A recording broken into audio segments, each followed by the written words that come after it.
대통령의 한마디가 일반인의 한마디와 다르듯이 성경은 하나님이 약속하신 하나님의 말씀입니다.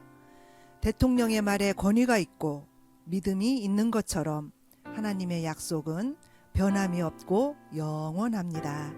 성경의 내용을 한마디로 말한다면 다음 말씀이 그 핵심입니다. 하나님이 세상을 이처럼 사랑하사 독생자를 주셨으니 이는 그를 믿는 자마다 멸망하지 않고 영생을 얻게 하려 하심이라.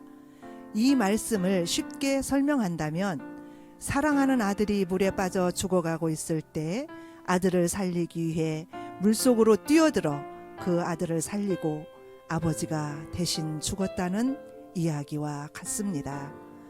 우리를 사랑하시는 하나님께서 죄의 늪에 빠져 허우적거리고 있는 우리를 위해 사람의 모습으로 이 땅에 오셔서 십자가에서 우리 대신 죽으셨다는 이야기입니다. 성경은 하나님이 우리를 죽기까지 사랑하신다는 하나님의 러브 스토리입니다.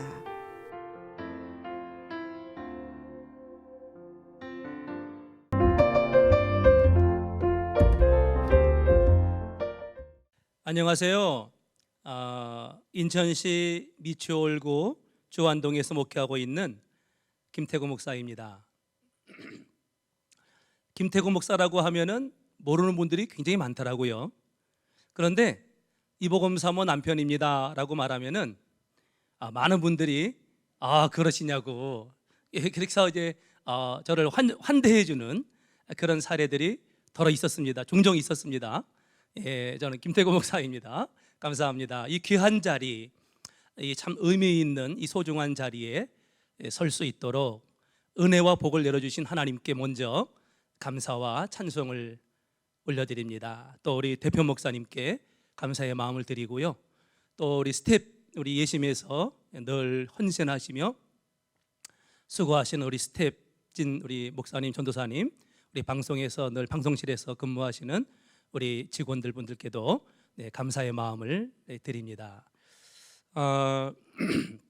오늘 전도 설교 가운데 제가 준비한 설교 말씀은 요한복음 3장 16절, 우리가 너무나 잘 알고 있는 말씀이죠. 제가 한번 봉독해 드리겠습니다. 하나님이 세상을 이처럼 사랑하사 독생자를 주셨으니 이는 그를 믿는 자마다 멸망하지 않고 영생을 얻게 하려 하심이라. 아멘.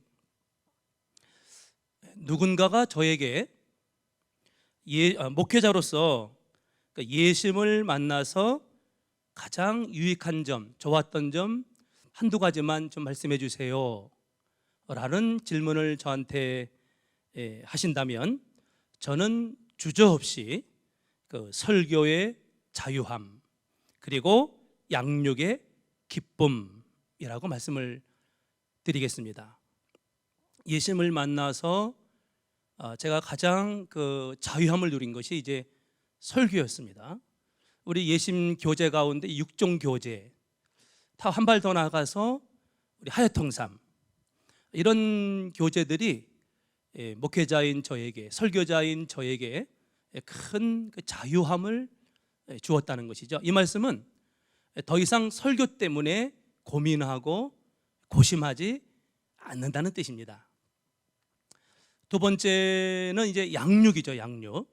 우리 6종 교재의 말씀을 성도님들과 함께 나누면서 그거를 단순히 읽는 것으로 서로 이렇게 교독 읽는 것으로 만족하지 않고 그것을 공과로, 교재로, 공과로 만들어서 성도들과 함께 나누는 시간을 가졌던 것입니다. 그러다 보니까 예심 교재가 너무 탁월하게 공과로 준비되는 데 있어서 너무 좋았습니다. 물론 성도님들이 굉장히 우리 예심 6종 교재를 만나서 정말 저도 큰 복을 받았고 우리 성도님들이 큰 복을 받고 있지요. 그래서 이 설교의 자유함 그리고 성도들을 양육하는 이 6종 교재를 가지고 공과를 만들어서 성도들을 양육하는 이 기쁨, 이 목회자로서 가장 보람되고 참 가치 있고 소중한 그것을 예심에 와서 드디어 이제 맛보고 있고 누리고 있다라고 말씀을 드립니다. 또 한 가지를 더 언급한다면은요, 자신감이라고 말씀을 드리고 싶어요. 그 예수 만나기 전에 제 아내 이보검 사모가 저한테 이런 질문을 한 적이 있었습니다. 목사님은 주님께서 100명의 양떼를 맡겨주신다면 그 100명의 성도들을 지도할 준비가 되어 있습니까? 이 질문하는데요, 제가 답변을 못했어요. 일단 자신이 없었고 또 준비가 안 되어 있었고, 그래서 그때 그냥 얼버무리듯이 그렇게 그냥 중얼중얼하면서 넘어갔던 것이 기억에 납니다. 그런데 이제 예심에 와서 단연간 벌써 제가 3년 반 된 것 같아요. 훈련을 받으면서 제 아내 이보검 사모가 저에게 목사님은 주님께서 100명의 양떼를 맡겨주신다면 그들을 지도할 수 있는 준비가 되어 있습니까? 라고 하는 질문을 아내가 다시 한다면 이제는 저는 기쁨으로 기꺼이 아멘 할 수 있습니다 라고 말할 수 있을 만큼 자신감을 갖게 되었다는 것입니다. 이것이 예수님을 만난 저한테는 굉장히 큰 기쁨이고 보람이 되었던 것이죠. 예수님을 만나서 제가 내적으로 굉장히 많이 성장을 했습니다. 그리고 외적으로는 무기가 장착이 잘 된 거죠. 메시지가 확 열린 거죠. 명함 메시지, 전도 편지, 기독교 ABC, 행복 내비게이션, 또 천국 내비게이션, 인생 내비게이션, 뭐 이런 우리 모든 이런 책자 내용들이 다 전도 설교입니다. 그럴 수밖에 없는 것이 우리 대표 목사님께서 책상에 앉아서 써신 책이 아니라 전도 현장에서 나온 메시지를 이제 돌아와서 정리하신, 또 책으로 편찬하신 그런 내용이기 때문에 우리 예심의 6종 교재는 전부가 다 하나하나가 다 전도 설교다. 저는 이렇게 확신을 가지고 있습니다. 나아가서 하야통삼은 설교자인 저에게 그 설교의 풍성함을 훨씬 더 더해주고 있습니다. 하야통삼 한 권만 딱 가지면은 그것 가지고서 설교, 양육, 교제, 나눔 이런 모든 것들을 한 번에 다 섭렵할 수 있을 정도로 하야통삼은 참 탁월한 워크북이다라고 저는 자신 있게 말씀을 드리고 싶습니다. 그래서 이 자리를 빌어서 대표 목사님께 늘 감사의 말씀을 드리고요, 또 이 대표 목사님께서 작은 교회의 부흥과 성장을 위해서 작은 교회들에게 꿈과 희망을 주시려고 우리 한국교회에 전도 문화를 정착시키려고 개인 사재산이죠, 개인 재산까지 헌신적으로 쏟아부으시는 그런 모습이 저에게는 늘 감동이 되었고 또 감사가 되었고 또 감격이 되었다라고 하는 것입니다. 오늘 이제 설교 말씀에 오늘 메시지에 들어가기 앞서서 제가 전도 현장에 있었던 에피소드 하나를 좀 나누고 싶은데요. 이제 아내가 이보검 사모가 이제 열정적으로 전도를 하자 이제 아내가 이보검 사모가 동서남북으로 이제 막 복음을 들고 메시지를 들고 나아가는데 제 아내가 운전을 못합니다. 그래서 항상 저한테 부탁을 하거든요. 목사님, 오늘은 뭐 연수동으로 가주세요. 오늘은 뭐 하기동으로 가주세요. 오늘은 주안으로 가주세요. 그러면 저는 이제 아내를 태우고 제가 이제 그 전도 현장에 있는 곳으로 간단 말입니다. 이제 그날 이 사건이 벌어진 날은 연수동에 갔을 때였어요. 제가 처음에는 아내가 이제 전도자에게 들어가서 피전도자에게 들어가서 이제 전도할 동안에 저는 차 안에서 기도를 했습니다. 하나님, 우리 이보검 사모에게 성령과 믿음으로 충만하게 이렇게 기도를 했어요. 처음에 그랬는데 나중에 이게 반복되면서 제가 이제 차 안에서 잠을 잤어요. 이제 막 어떤 분은 1시간 뒤에 나오니까, 어떤 분은 뭐 10분, 20분 만에 나오기도 했지만 어떤 분은 1시간 뒤에 막 나오기도 하다 보니까 제가 차 안에서 그만 잠이 들었어요. 자, 연수동에 갔을 때 전도하고 이제 돌아오는데 차문이 열리는데요. 아내의 얼굴을 보는데 천사가 들어오는 줄 알았어요. 그만큼 얼굴이 해처럼 빛나는 모습으로 차 안으로 차 문을 열고 들어오는 것이었습니다. 그때 이제 문제는 그때 이제 사단마귀 악한 영들이 저한테 와서 쏘곤쏘곤 되는 거예요. 제 귀에 와서 뭐라 하냐면 이렇게 이러는 거예요. 야, 너는 목사가 돼가지고 운전이나 하고 있냐? 이러는 거예요. 이런 마음이 이런 음성이 들리는 거예요. 이런 생각이 들고 마음이 들고 음성이 들리는 거예요. 근데 그거를 이제 그런 생각, 그런 마음을 예수님의 이름으로 책망하고 쫓아냈어야 되는데 그 순간에 그걸 못한 거예요, 제가. 그래서 그걸 품어버렸어, 그냥. 그러니까 그 다음부터는 아내가 이제 뭐 어느 동네로 가주세요라고 말하면 제 마음 속에서 내가 당신 운전기사야? 왜 나한테 자꾸 운전만 시켜달라고 그래? 이런 마음이 들면서 운전을 제가 하는 거예요. 그러니까 마음이 상한 상태에서, 마음이 괴로운 상태에서 운전을 하다 보니까 결국은 일이 터져버리는 거예요. 하루는 이제 아내가 오늘은 이제 주안으로 하겠다는 거예요. 목사님, 주안으로 가주세요라고 하는데 제 속에 있던 그 불만과 불평이 터져버린 거예요. 뭐냐면 제가 이렇게 말하는 거예요. 여보, 내가 당신 운전기사야? 오늘은 이리 가자, 저리 가자. 당신 내가 운전기사냐고. 내가 이렇게 핀잔을 줘버린 거예요. 언성을 높인 겁니다. 아내가 그 말을 듣자 갑자기 코가 쑥 빠지면서 고개를 푹 떨구는 거예요. 그 모습을 보는데 내가 또 마귀짓했구나. 조금만 참을걸. 내가 마귀짓했어. 이렇게 후회가 되는 거예요. 결국은 그날 아내는 그 전도하러 가려고 했던 그 집을 못 갔어요. 제가 안 간다고 했기 때문에. 제가 괴로운 마음을 가지고 그날 밤 강대상에 엎드렸습니다. 주님, 우리 한국교회에 운전할 사람이 없어서 저를 뽑아다가 운전기사 노릇을 시키십니까? 저 정말 운전하고 싶지 않습니다. 저 운전기사 노릇하고 싶지 않습니다. 저는 목사입니다. 저는 양육을 하고 싶어요. 하나님 말씀을 가르치는 양육을 하고 싶어요. 그러면서 제가 어린아이들이 부모님께 막 칭얼대거나 때를 쓰듯이 제가 주님께 막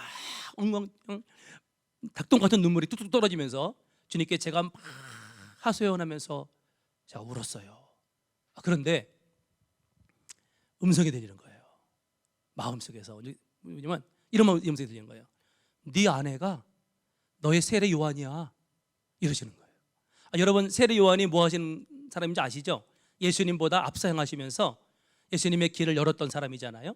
마치 여러분 우리가 왜 왕이 행차하면은 쉬 물러가라 상감만 행차하신다라고 하는 앞에 전령이 있잖아요. 그게 세례 요한의 역할이거든요. 이 땅에 만왕의 왕으로 오신 예수님의 길을 예비하는 사람, 길을 열어주는 사람이 세례 요한이거든요. 근데 주님께서 저에게 말씀하시기를 제 아내 이복음 사모가 저의 세례 요한이라는 거예요. 그러니까 저보다 뭐든지 앞서가는 거예요.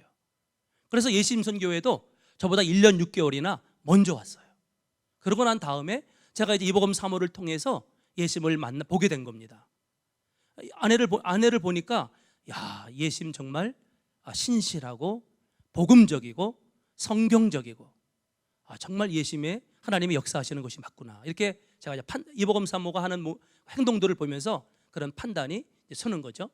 그렇게 해서 아내를 통해서 예심에 1년 6개월 뒤에 제가 이제 3년 5개월, 그러니까 지금부터 약 3년 반 전에 오게 된 것입니다. 여러분, 이렇게 이복음 사모가 세례 요한 역할을 한다. 제가 그 음성을 듣고 난 다음에 그 후에는 이제 갑자기 그렇지, 이복음 사모가 내 인생의 내 인생의 또는 내 목회 현장에 세례 요한이면 내가 이제부터는 내가 서울로 가자고 해도 부산으로 가자고 한다고 해도 뭐 저 목포로 가자고 해도 기꺼이 내가 운전해 줘야지. 이런 마음으로 제 마음이 한순간에 돌아서게 되었습니다. 지금은 제가 그래서 우리 이복음 사모 그 운전 역할을 제가 잘 해주고 있습니다. 여기저기 제가 이복음 사모 어디 가자고 그러면은 제가 여기저기 잘 제가 태워다주고 있습니다. 오늘 함께 나눌 말씀이 이제 요한복음 3장 16절 말씀을 드렸는데요. 우리 예심 육정 교제가 다 전도 설교다라고 제가 말씀을 방금 드렸습니다. 그 중에서도 하나님 만나는 길 도표가 있습니다. 이 전도 설교 가운데서도 이 하나님 만나는 길 도표, 이 도표 하나면은 그러면은 전도 설교는 거의 완벽하다 하는 것이 저희 믿음인데요. 그래서 저는 전도 현장에서 이 하나님 만나는 길로 주로 전도를 하고 있어서 이 시간에 다시 한번 이 도표를 가지고 여러분과 함께 만나려고 합니다. 제가 전도 현장에서 전도를 하면 이제 하나님께서는 천국과 지옥을 만드셨습니다. 그러면 많은 사람들이 당신이 천국과 지옥 만드는 거 봤어? 하나님께서 만든 거 봤냐고 이렇게 반문하는 분들이 종종 있었어요. 그러면 제가 그런 분들에게 선생님 손에 있는 그 핸드폰 그거 저절로 생겨난 거 아니잖아요. 누군가가 만들었기 때문에 그 선생님 손에 와 있는 거 아닙니까? 그것처럼 하나님께서는 천국과 지옥을 만드셨습니다. 그리고 하나님께서는 눈에 보이는 물질 세계, 눈에 보이지 않는 영적인 세계를 만드셨어요. 이 눈에 보이지 않는 영적인 세계에는 누가 있는가? 하나님 영이시기 때문에 하나님 자신이 계시고, 그리고 하나님께서 천사들을 만드셨어요. 천사가 있습니다. 그리고 천사 가운데에서 하나님께 대적하고 불순종하고 하나님을 거역했던 이 타락한 천사, 핫한 마귀가 이 영적인 세계에 존재하고 있습니다. 그리고 하나님께서는 또 눈에 보이는 물질 세계를 만드셨어요. 이 물질 세계에는 가장 대표적인 것이 이제 흙이죠. 광물, 흙. 그리고 식물이 있습니다. 그리고 동물이 있죠. 하나님께서는 이 흙에서 흙을 취해서 사람의 몸을 만드셨어요. 그리고 그 몸 속에 하나님의 영, 하나님의 생기, 하나님의 호흡을 의미하는 하나님의 영을, 숨결을 불어넣어 줬습니다. 그렇게 해서 사람은 생명이 되었습니다. 살아있는 영적인 존재다는 뜻으로 생명이 되었습니다. 인간은 그래서 여러분 태초의 사람은 영과 육으로 창조되었던 것이죠. 훗날 아담이 하나님의 말씀에 불순종함으로 인해서 이제 영혼, 육 할 때 혼이라는 것이 생겨나요. 그래서 여러분 어떤 목회자, 어떤 분들은 사람은 영과 육으로 되어 있다, 이분설을 주장하는 분도 계시고, 또 어떤 분들은 사람은 영혼 육으로 되어 있다라고 해서 영혼 육 3분설을 주장하는 분도 계십니다. 다 옳습니다. 성경이 다 둘 다를 지지하고 있기 때문에 둘 다 맞는 말씀인 것이죠. 하나님께서는 에덴 동산을 창설했습니다. 그리고 그곳에 첫사람 아담과 하와를 거기 살도록 거기에 두셨죠. 그리고 그들에게 법을 주셨습니다. 동산 나무에 있는 모든 실과는 네가 임의로 먹을 수 있지만 중앙에 있는 선과 악을 알게 하는 나무 열매는 절대 먹지 말라는 것이죠. 먹으면 반드시 죽는다라고 하는 법을 주신 겁니다. 이 법을 어기면 뭐가 되죠? 죄가 됩니다. 법을 어기는 걸 죄라고 그러죠. 그러면 죄에는 뭐가 따라오죠? 형벌이 따라옵니다. 하나님께서 만드신, 하나님이 제정하신 형벌이 무엇입니까? 죽음, 사형입니다. 이거죠. 자, 우리 인간은, 성경은, 우리가 일반적으로 사람은 죽음을 이제 세상에서는 하나만 표현하죠. 그 어르신 돌아가셨대라고 말하는 그런 죽음 이제 하나를 표현하지만, 성경은 죽음을 세 가지로 표현하고 있습니다. 첫째는 영적인 죽음, 둘째는 자연적인 죽음 또는 물리적인 죽음, 셋째는 영원한 죽음 또는 심판적인 죽음. 이렇게 성경은 죽음을 세 가지로 표현하고 있는데요. 우리가 죽음이라는 말을 다른 말로 쉽게 말하면은 분리죠, 분리. 영과 육의 분리, 하나님과 우리와의 관계의 분리, 천국과 지옥으로 분리. 그래서 영적인 죽음이 무엇이냐라고 묻는다면, 영적인 죽음은 창조주 하나님과 피조물된 우리 인간과의 친밀한 교제, 인격적인 교제가 단절되는 것, 분리되는 것, 끊어지는 것, 그것을 영적인 죽음이다라고 표현합니다. 그리고 두 번째가 이제 자연적인 죽음 또는 물리적인 죽음인데요. 우리가 일반적으로 말하는 그 어르신 돌아가셨대라고 말하는 그 죽음이 바로 일반적인 죽음이죠. 그러니까 물리적인 죽음 또는 자연적인 죽음. 이것은 육체에서 영이 빠져나가는 것을 말합니다. 그리고 마지막 세 번째가 이제 심판적인 죽음 또는 영원한 죽음이라고 말씀을 드렸죠. 영과 육이 영원히 갈라지는 겁니다. 그래서 영은 천국에서 또는 지옥에서 영원히 살아가는 걸 말하는 거죠. 자, 우리 인생은요, 이렇게 어쨌든 이 사람은 한 번 태어나서 한 번은 반드시 죽게 되어 있습니다. 사람은 우리 한평생 우리가 인생을 살아가죠. 우리가 보통 인생을 3생으로 표현하고 있습니다. 첫째는 무엇이죠? 네, 엄마 뱃속에서 약 10개월간의 태생, 그리고 두 번 요람에서 무덤까지의 인생, 그리고 죽고 난 다음에 사후세계, 영생, 이렇게 사람은 3생의 인생을 살아가는데요, 사람들마다 가치관이 달라요. 어떤 사람은 돈, 어떤 사람은 뭐 성공, 어떤 사람은 쾌락, 뭐 이런 것들이죠. 향락, 쾌락. 어떤 사람은 뭐 또 뭐가 있죠? 우리 보면은 선행, 철학, 도덕, 종교. 이 사람들마다 이렇게 자기 나름대로 가치관을 가지고 살아가죠. 중요한 것은 뭐냐면 이렇게 가치관은 다르다 할지라도 한 가지는 공통점이 있습니다. 그것이 뭘까요? 죽음이죠. 한 번은 죽는다는 것입니다. 누구나 다 한 번은 죽습니다. 가치관은 다양하지만 그러나 누구나 다 한 번은 죽는다는 거예요. 그러면 이 죽음은, 여기서 말하는 죽음은 무슨 죽음일까요? 영적인 죽음일까요? 아니면 물리적인 죽음, 자연적인 죽음일까요? 아니면 심판적인 죽음, 영원한 죽음일까요? 어떤 죽음을 말하는 거죠? 네, 두 번째, 자연적인 죽음 또는 물리적인 죽음을 의미하는 거죠. 자, 아까 제가 죽음은 다른 말로 뭐라고 그랬죠? 네, 분리라고 그랬죠. 자, 영과 육이, 이 자연적인 죽음, 물리적인 죽음은 영과 육이 분리되는 것인데요, 하나님께서 우리 육체를 뭘로 만드셨죠? 그렇습니다, 흙으로 만들었습니다. 그러므로 사람이 죽으면 영과 육이 분리됐을 때 육체는 어디로 갈까요? 네, 흙으로 갑니다. 왜 흙으로 가죠? 흙에서 왔기 때문이죠. 그러면 영은요? 영은 어디로 가야 정상이죠? 하나님께로 왔으니까, 하나님이 불어넣어 줬으니까 하나님께로 가서 하나님과 함께 천국에서 영생을 살아야 정상적인 것이죠. 그런데 사람이 죄 때문에 천국에 갈 수 없다는 거예요. 이 죄 문제를 해결하지 못하고 죽는다면은 그 사람은 영원한 심판적인 죽음, 하나님께서 사탄 마귀를 감옥에 가두기 위해서 만들어 놓은 영원한 죽음의 지옥에 갈 수밖에 없다는 것이죠. 그래서 이 사람이 하나님과 함께 영생을 누려야 되는데 이 죄 문제를 해결하려면은 반드시 우리에게는 구원자가 필요한 것입니다. 왜냐하면 죄인이 죄인을 구원할 수 없거든요. 자, 물에 빠진 사람이 물에 빠진 사람을 건져낼 수 없죠.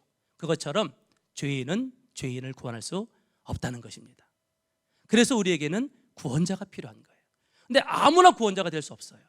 구원자에게는 반드시 자격이 있습니다. 그럼 어떤 자격이 있어야 될까요? 첫째는 다른 사람의 죄 문제를 해결해야 되니까 본인이 죄가 없어야 돼요. 두 번째는요, 다른 사람의 죽음의 문제를 해결해야 되니까 본인이 죽음의 문제를 완전히 해결했어야 돼요. 그러므로 죄와 죽음의 문제를 완벽하게 해결하신 사람, 그분만이 우리의 진정한 구원자가 될 수가 있는 것입니다. 그런데 역사 이래로요, 이 땅에 수많은 사람들이, 현자들이 많이 태어났죠. 종교의 창시자도 많이 있었고, 예를 들어서 불교의 창시자 석가모니, 철학의 아버지 소크라테스, 유교의 창시자 공자, 또 뭐 우리 카톨릭에서 말하고 있는 성모 마리아, 그런 분들이 우리의 진정 구원자가 될 수 있을까요? 없다는 것입니다. 왜 없을까요? 그들이 다 인생을 죽음으로 끝났다는 것입니다. 그리고 그 시대에 가보면은 무덤을 남겼다는 것입니다. 죽었다, 무덤을 남겼다. 이것은 이 사람들은 다른 사람의 죄 문제와 죽음의 문제를 해결할 수 없다는 것이죠. 진정한 구원자가 될 수 없는 거예요. 그 외에도 많은 이단의 교주들이 있지만 그들도 죽었거나 이미 죽을 사람이라는 것이죠. 네. 그런데 수많은 학자들이 연구를 했습니다. 무슨 연구를 했냐면, 그러면 이 사람의 죄 문제와 죽음의 문제를 해결할 수 있는 구원자가 과연 누가 될 수 있는 것인가? 그런데 많은 학자들이 연구를 끝에 누굴 발견했냐면 바로 예수 그리스도 한 분입니다. 이 예수님을 구주로 영접한 사람들, 예수님의 십자가 흘리신 보배로운 피, 그 피가 우리의 모든 죄를 씻고 용서한다는 것입니다. 예수님은 죽음의 권세를 깨뜨리고 부활했습니다. 예수님만이 진정한 유일한 구원자라는 것이죠. 이 예수님을 나의 구세주로 영접하면 예수님의 그 은혜로, 예수님의 공로로 누구나 다 아버지 하나님이 계시는 천국에 올라가서 영생을 누리실 수 있다는 것입니다. 자, 선생님, 이 좋으신 예수님 구주로 영접하시고 저와 함께 천국에 가지 않으시겠습니까? 이 시간 마음의 문을 여시고 예수님을 구주로 영접할 수 있기를 간절히 소망합니다. 저는 이렇게 이 하나님 만나는 길을 설명하고 있습니다. 여기까지입니다. 감사합니다. 네.